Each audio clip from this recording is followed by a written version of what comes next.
الحقيقة هي أن الأمم المتحدة أعطت السيادة الكاملة للمغرب، يعني مجموعة الكيان بوليزاريو هذا اللي كاين في منطقة تندوف.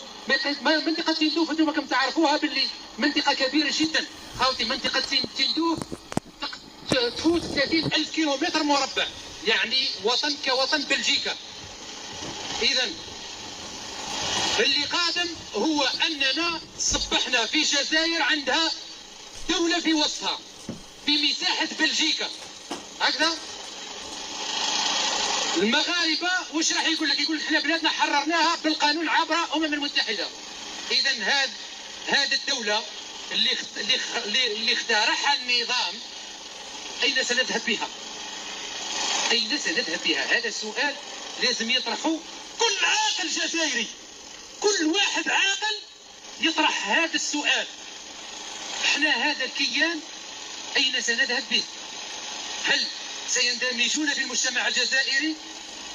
هل ستسقط السلطات اللي فيه؟ تخيلوا عندهم وزارة، عندهم شرطة، عندهم جيش، عندهم سلاح، عندهم كلش.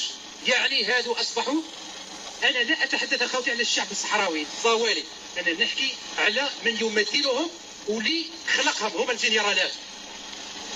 يعني كي نقول لك الجزائر راهي في خطر، أنا لا كما نقولوا احنا مانيش راني نزيد فيها، هذه حقيقه تقال، حقيقه تقال.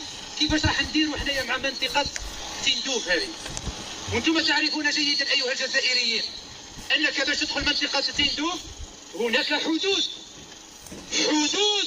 يعني لازمك برميسيون باش تدخلها منطقه تندوف. هل الجزائر استقلت؟ لم تستقل. هل الجزائر تواجه التقسيم؟